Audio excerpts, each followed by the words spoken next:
आज हम जिस लोकोमोटिव की बात कर रहे हैं उसको आज से पहले आपने कभी नहीं देखा होगा। यह एक सबसे पावरफुल और अजीब रेलवे इंजनों में से एक है। ये अमेरिका के इडाहो राज्य में बहुत सालों से खड़ा है। इसका कोई नाम नहीं है और ना ही कोई नंबर है। इसे लगभग 30 वर्षों तक अमेरिकी सरकार द्वारा गुप्त रूप से संचालित किया गया था और शायद यह अब तक बनाए गए सबसे रहस्यमयी रेल इंजन में से एक है, जिसमें कई डिजाइन और सुविधाएं एक साई-फाई मूवी में दिखाई जाने वाली अत्यंत आधुनिक रेल इंजन जैसा है। लेकिन यह इंजन इस बंजर जगह पर क्यों है? इसे ऐसा क्या खींचना पड़ा होगा जिसके लिए इस तरह के अजीब डिजाइन की आवश्यकता पड़ी? और यह बीच में क्या कर रहा है? ट्रेन के पीछे की कहानी जानने के लिए वीडियो में बने रहे।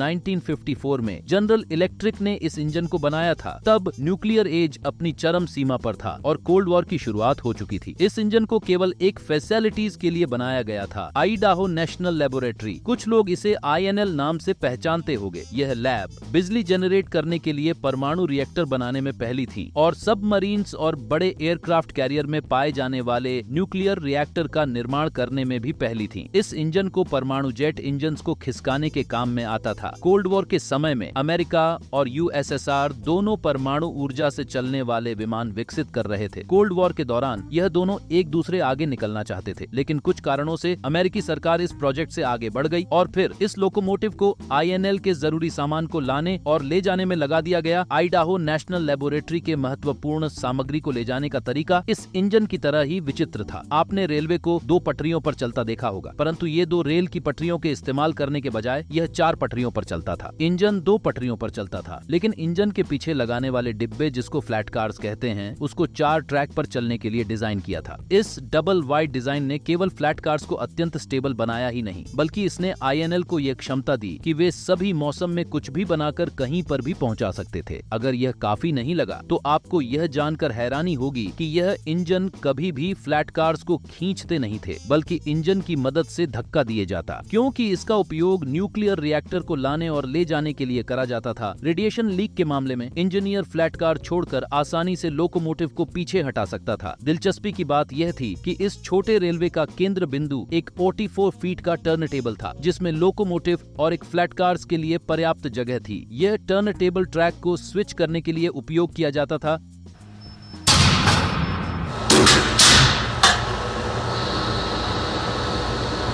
यह इंजन केवल खतरनाक न्यूक्लियर उपकरण ट्रांसपोर्ट करता है, इसलिए इसका डिजाइन बहुत अधिक मायने रखता था। केबिन में 5 इंजीनियर आराम से बैठ सकते हैं। अंदर बैठे लोगों को कुछ ना हो, इसका ध्यान रखा गया था। आगे और पीछे दोनों खिड़कियां 4 फीट मोटे कांच की बनी थी और बाकी जगह में पानी भर गया था। प्रत्येक शीशे के कांच के बीच कई गैलन तेल होता है, जिससे कांच और तेल ने प्रकाश को इस तरह से अपवर्तित किया कि इंजीनियरों को बाहर देखने में मददगार हुआ। इन खिड़कियां मोटी और भारी होने के बावजूद इन्हें वास्तव में खोला जा सकता है। ये इमरजेंसी में बाहर निकलने के लिए है। कांच की खिड़कियां बहुत भारी थीं, इसलिए इसमें मिनी क्रेन लगाई गई है। इस इंजन के केबिन में कैसे जाते हैं, ये एक मिस्ट्री की तरह लगता है, लेकिन ये सबसे शानदार डिजाइन है। Floor hatch. सामान्य इंजन चलाने के दौरान सभी कर्मचारी हाइड्रोलिकली संचालित फ्लोर के हैच के माध्यम से प्रवेश और बाहर निकलेंगे, जैसी सबमरीन्स में होता है वैसा ही इसमें लगा गया था। फर्क इतना था कि इसमें नीचे की और एक सुरंग में निकलते थे। ये सब न्यूक्लियर रेडिएशन अंदर न आ सके और इंजीनियर सुरक्षित बाहर आ सके, इसलिए बनाया गया था। केबिन में प्रवेश करने वाली हवा को विशेष रूप से फिल्टर किया गया था ताकि किसी भी रेडिएशन को हटा सकें। केबिन अंदर देखने में बोरिंग था।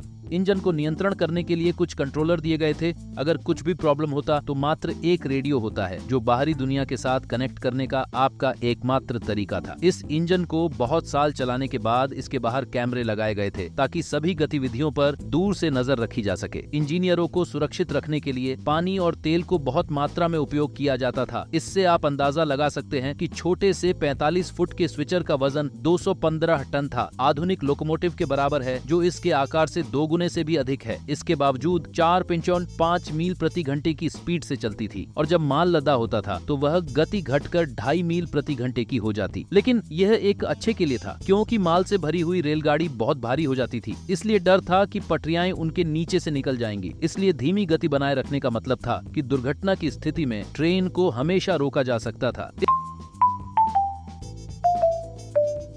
इस इंजन को 1980 के दशक तक इडाहो नेशनल लेबोरेटरी को दिन रात सेवा दी, लेकिन जैसे ही कोल्ड वॉर समाप्त हुआ, अमेरिकी सरकार को परमाणु पर गहनता से शोध करने की आवश्यकता नहीं रह गई। इसलिए अधिकांश को बंद करने का निर्णय लिया गया। परीक्षण सुविधा और पूरे परिसर को जोड़ने वाली अद्वितीय 4 रेल पटरियों को तोड़ दिया। आज डबल वाइड रोड बेड के अलावा कुछ भी नहीं बचा है। इस विचित्र रेल मार्ग से हमारे पास जो एकमात्र फोटो हैं, वे 2 परमाणु जेट इंजन हैं जो डबल वाइड फ्लैट कार्स के ऊपर बने हैं, और एकमात्र लोकोमोटिव है जिसने पूरे प्रोजेक्ट को चालू रखा था। 2006 से यह आर्को इडाहो के बाहर EBR-1 म्यूजियम में सार्वजनिक प्रदर्शन पर है। यह इडाहो नेशनल लेबोरेटरी से कुछ ही मील की दूरी पर है, जहां यह कभी काम करता था।